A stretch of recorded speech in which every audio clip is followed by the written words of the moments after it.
Welcome to Quality Improvement, HIT's Impact on a Patient Safety Culture. This is Lecture B.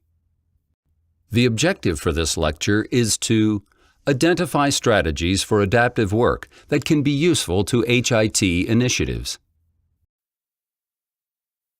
My last phase of my talk, because I think it's the most important, and that is, all this technical stuff is great, Peter, but why do quality improvement efforts fail? And I said 90% of them fail. They don't achieve their goals. For the most part, some do fail because we don't have measurement, and that's a piece of it. But most fail because we don't get buy-in. They fail of what we call the adaptive piece, because all these projects have a technical component. That's kind of the science, right? What's the evidence, what the measure is. But they fail for what I call the adaptive. That is, things that require changes in people's values and attitudes and beliefs. Right? The nurse feeling comfortable questioning the docs. No one debated the evidence. The technical piece was fine. It was the culture piece. So I want to leave you with some tips for adaptive change. And they're mostly metaphors, so they're all metaphors, but they're really powerful. The first idea for adaptive change is to be unwavering in the hill you're going to climb, but invite everybody to help you climb it. Okay? Let me give you an example. When I was about 18, I went on a camping trip, and we were a number of mountains we can climb. And they broke us into 3 groups of boys, and each had a counselor. And we were sitting by the campfire the night before. It was a chilly night, and the counselors were discussing what we're going to do the next day, what hill we're going to climb. The first counselor comes up to his group and said, "You see that hill there? That's what we're going to climb." And then gave the boys an hour lecture on how they're going to do it, and everyone fell asleep. No passion. Right. Second counselor came up, I think he may have been high, and said, I'm not sure what hill we're going to climb. You guys could decide. There's a lot of beautiful hills. Equally no passion. Right. The third counselor came up, the group I was in, and said, "You see that hill over there? That's the Cirque of Towers. Now, I'm not sure we can get there. It's going to be hard. But if we get there, boy, does it have a beautiful view.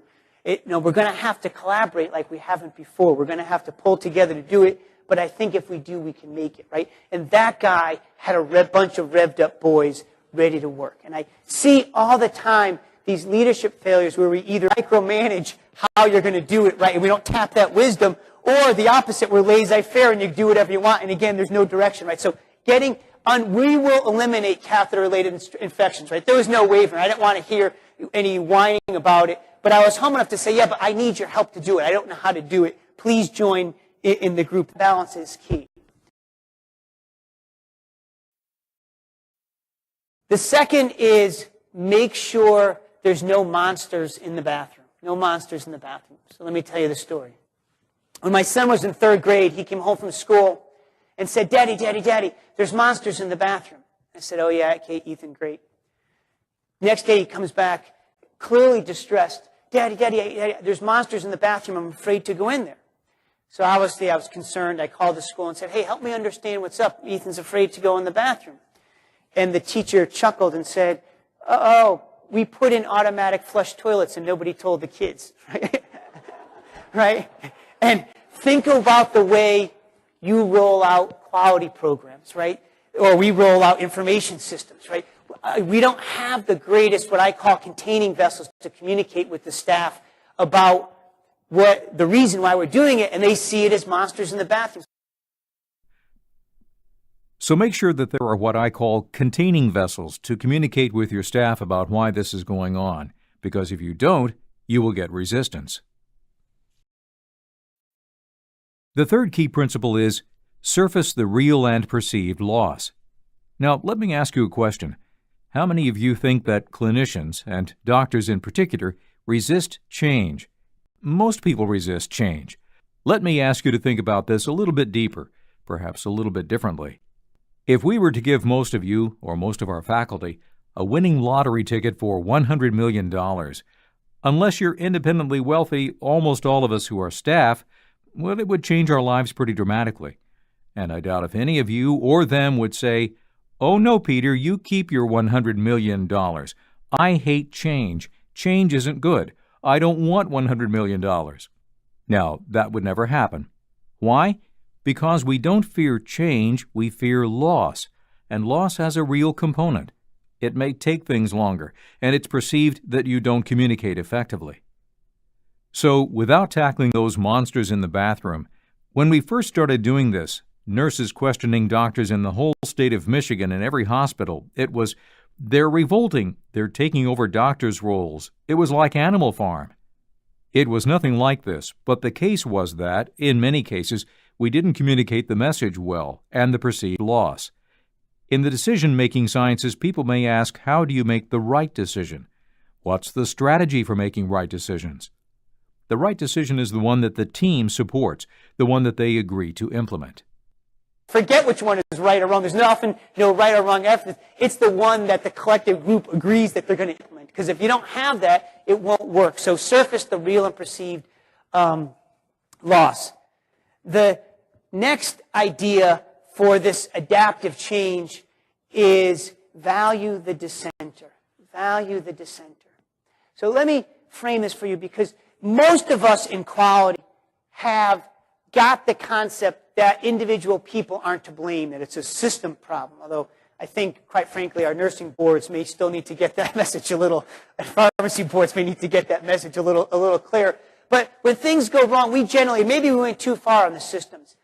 But once you take a one step back from that sharp end, from where the mistake occurred to the group, we are right back in tribal warfare, right? And if you don't believe that, I happen to have the advantage of wearing multiple hats, so I sit in different things. So I sit in nursing break rooms and hear, well, if only the administration would do this, right? If only the doctors would do that. Or I sit in senior executive discussions, right? And discussions, well, if staff or nurses or docs weren't so lazy or whatever the issue is, right? We fall right back into the judging people's intentions. And it's really destructive. And what I found perhaps the most liberating and powerful approach to this adaptive change is I assume everyone is in healthcare because they want to do what's right for patients. And I don't think that's Pollyannish. I really believe it's true. And therefore, if there's resistance to something happening, there's likely wisdom in that. And my job is not to bully that resistance, but it's to understand it and find out why the resistance is. Because there's often either a misperception or a kernel of truth in that, right? And we don't necessarily approach that well. So when I have someone resisting, my usual approach is to simply listen, something we're often not good at as managers, and go in and say, I see you're not supporting this, and acknowledge their commitment to their patients. And I know you're committed to giving high quality care for your patients. I have no doubt that you want what's best for your patients. But I see you're not supporting this. Help me understand why.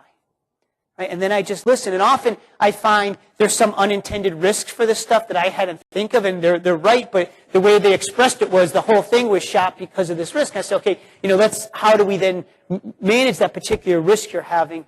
And it's a very, very powerful way, but we often fall too quickly into assuming other people's bad intentions, or at least what I will call the tribe's intentions, right? Whether it's one unit versus another, or the docs versus nurses versus administration. We don't necessarily say, hey, if you're resisting something, I'm validating that you want what's absolutely best for your patients. But again, I'm not waving on the hill we're going to climb. We're going to eliminate infections, right? So I understand your resistance, but what we need to do is find out what that barrier is. It doesn't mean that I'm going to give on what the ultimate goal is, right? You may not like it, but we're going to reduce infections. So that balance is key. Now, I hope those 5 or those principles of adaptive work resonate with you, because as you do this work, what you will see is things don't fail mostly for the technical work. They fall for this adaptive piece. And none of us are trained in this adaptive work,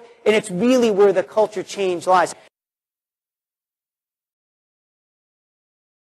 Can't tell you how many hospitals I've worked with where they want to implement the daily goals, and a well-intentioned nurse manager will say, Peter, I copied the Hopkins daily goals, handed it out to all my staff, and told them, you will do this. And she said, but it didn't really go well. I said, well, do you think? I mean, of course it didn't go well, right? You didn't get any buy-in. They don't understand why. They didn't make it theirs. Apply some of these principles, and you're likely going to get much more buy-in, which is why all this work has to be owned locally and by our teams. you can tell I have a passion on this, and perhaps my passion is rooted, like some of yours might be, in my personal relationships. My father, some of you may know, or some of you who read the book, died of a diagnostic error. They thought he had one kind of cancer, and he had another. Actually, his second opinion was when I was a Hopkins medical student, and Hopkins diagnosed him correctly. Perhaps this explains my love of Hopkins, I think. But he then came home to die in hospice, and then he had the most horrible hospice experience. I mean, he writhed in pain for a week, and he suffered needlessly. And when I questioned the pain, I was told, well, that's all the pain medicine we can give him, which I obviously know now, and it's just a myth. It was just poor quality care, and luckily hospice care is dramatically better. But I remember so deeply as he's dying and sitting beside his bed. I hadn't been super close to my dad because he was working a lot, or I was working growing up. And as he was kind of sitting there delirious, I regretted about how much I missed having that time to do the adaptive work, or to get to know him better as a person and understand him better. But this medical error stuff kind of took that away needlessly short. And all of us and all of our patients we treat have those same stories. They have grandkids they want to see. They have weddings they want to go to. And we have far too many people dying needlessly. And I hope through this work that you give your patients that opportunity to connect better with their loved ones and live fuller lives. So I thank you. This concludes Lecture B of HIT's impact on a patient safety culture. In summary, there are 5 principles that will help IT professionals to support the adaptive work in which clinicians engage when transitioning to new information technology. These include being focused on the goal and involving all stakeholders in decisions, ensuring that there are no unseen, quote, monsters, unquote, in the bathroom, bringing the real and perceived losses to the surface, valuing dissenting opinions, and assuming that all healthcare providers want to do what is right for the patient.